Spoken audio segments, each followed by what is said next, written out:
नमस्कार, मैं हूं मनोज मनु। आप देख रहे हैं इंडिया न्यूज। बात हम करेंगे ईरान इजराइल युद्ध की। जी हां, ईरान इजराइल युद्ध भीषण होता जा रहा है। अमेरिका ईरान को मिटाने पर तुला हुआ है। आज भी अमेरिका ने ईरान पर हमलों की बौछार कर दी है। इस बीच अमेरिका ने ईरान के एक युद्धपोत को निशाना बनाया है। अमेरिका के रक्षा मंत्री पीट हेगसेथ ने दावा किया है कि हिंद महासागर में अमेरिकी पनडुब्बी ने ईरान को युद्धपोत का हमला कर डुबो दिया है। अब असल में यह था क्या? भारत से यह लौट रहा था युद्धपोत और ईरानी युद्धपोत था। ईरानी युद्धपोत IRIS देना को हमला कर डुबो दिया गया। अमेरिकी हमले में 80 ईरानी नौसैनिक शामिल हो रहे हैं। जी हां, जो मारे गए हैं और इनकी संख्या 80 से ज्यादा थी। अमेरिकी पनडुब्बी ने श्रीलंका के पास निशाना बनाया। श्रीलंकाई नेवी ने 32 घायल नौसैनिकों को बचा दिया है। युद्धपोत पर 180 नौसैनिक सवार थे। भारत के विशाखापट्टनम से यह युद्धपोत लौट रहा था। यह ईरानी युद्धपोत था। 2026 इंटरनेशनल यानी कि अंतरराष्ट्रीय युद्धाभ्यास में यह हिस्सा लेने के लिए भारत आया हुआ था और यह वापस ले रहा था उसके बाद। और अमेरिका की पनडुब्बी ने इसे निशाना बनाया और इसमें मार गिराए करीब 80 से ज्यादा सैनिक।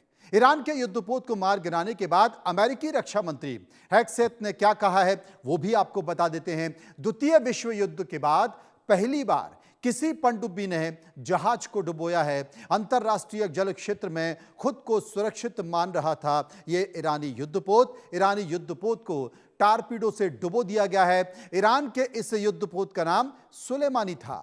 ईरान के जनरल कासिम सुलेमानी ने ही इसका नाम रखा था और कासिम सुलेमानी को अमेरिका ने 2020 में मार दिया था। ट्रंप के पहले कार्यकाल में कासिम सुलेमानी को मार गिराया था। अमेरिका रक्षा मंत्री हेगसेथ ने मजाकिया लहजे में कहा है कि ऐसा लगता है कि राष्ट्रपति ट्रंप ने सुलेमानी को 2 बार मार गिराया। अब आप देखिए, 80 के आसपास जो नौसैनिक हैं वो मारे गए हैं। उसके बाद जो अमेरिका के रक्षा मंत्री हैं वो मजाक कर रहे हैं, मजाकिया लहरे में इस तरह की बात कर रहे हैं। आप अंदाजा लगा सकते हैं कि आखिर अमेरिका का स्वरूप इस पूरे मामले पे क्या है। इस मसले पर चर्चा करेंगे, समझने की कोशिश करेंगे। Air commodore retired Sanjeev Mehndiratta रक्षा विशेषज्ञ हैं, मेरे साथ मौजूद हैं। श्रुति दासगुप्ता विदेशी मामलों की जानकार मेरे साथ मौजूद हैं। सबसे पहले मैं संजीव मेहंदी रत्ता के पास चलूंगा जो कि रक्षा विशेषज्ञ हैं। संजीव मेहंदी रत्ता साहब, यह माना जा रहा था कि जल्दी खत्म हो जाएगा। हालांकि जो ट्रंप है उन्होंने कहा था कि 3 से 4 हफ्ते लगेंगे। क्या आपको वाकई ऐसा लगता है? इसके साथ साथ जो बयान अमेरिका का आया है जिसमें अमेरिका की तरफ से कहा गया है कि जो भी व्यक्ति ईरान का वारिस बनेगा या ईरान में जो विरासत संभालेगा हम उसे भी मार गिराएंगे, यानी कि खुमैनी का जो भी वारिस होगा उसे भी मार गिराया जाएगा। नमस्कार।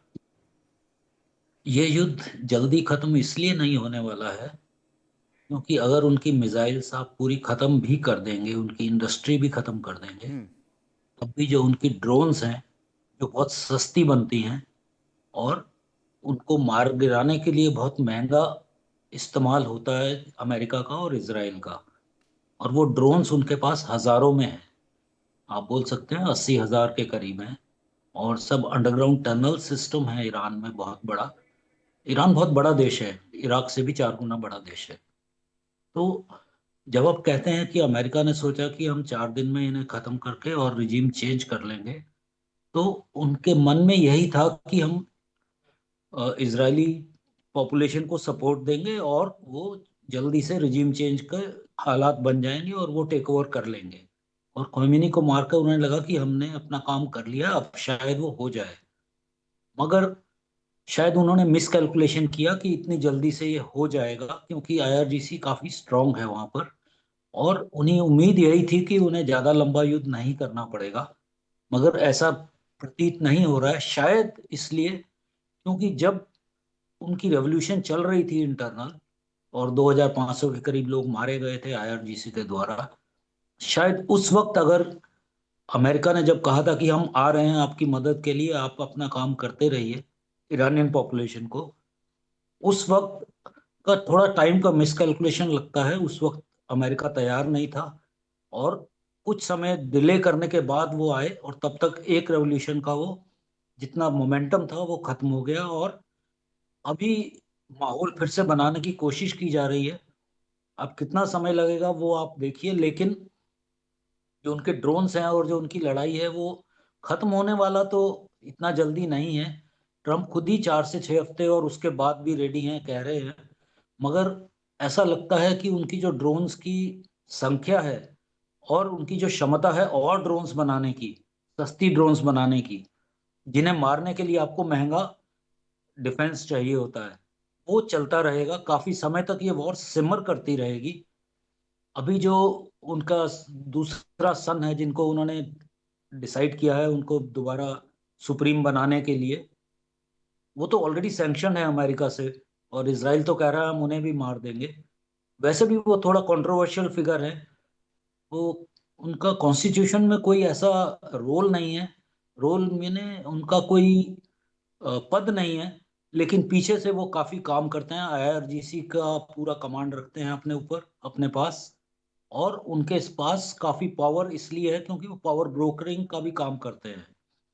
मगर जो अयतुल्लाज हैं वहां पर, वो उन्हें सीनियर नहीं मानते हैं, उन्हें सूफी नहीं मानते हैं, उन्हें इस लायक नहीं मानते हैं कि वो टेक ओवर कर पाए। और एक और बड़ी बात यह है कि जब 1969 में टेक ओवर हुआ था, तब भी ये बोल के हुआ था कि ये हेरिडिटरी गवर्नमेंट चल रही है और हम ऐसी गवर्नमेंट नहीं चाहते हैं, हम अपनी रेवोल्यूशनरी गवर्नमेंट बनाएंगे जिसमें कहीं भी ये नेपोटिज्म वाला काम नहीं होगा। तो ये पहली शर्त थी जो उन्होंने जिस कारण से रेवोल्यूशनरी गवर्नमेंट बनाई थी, वो भी मैच नहीं हो रही है। और उनका कंट्रोवर्सी कुछ रोल में भी है। पिछली बार जब करीब आज से 15 साल पहले रेवोल्यूशन हुआ था, सेम जैसा अभी हुआ, उस वक्त भी उनका काफी रोल रहा उस रेवोल्यूशन को काटने में और सिविल पॉपुलेशन को कंट्रोल करने में, रोकने में, सिक्योरिटी नॉर्म्स लगाने में, उनकी जो फ्रीडम है उनको कंट्रोल करने में और कर्टेल करने में। तो ये सब चीजें होने के बावजूद अगर रिजीम चेंज होता भी है तो अमेरिका ने ऐसा नहीं सोचा है कि रिजीम इन्हीं को दोबारा दे दी जाए, इन्हीं के लोगों को, और आईआरजीसी जैसे को ही कंट्रोल दे दिया जाए। ऐसा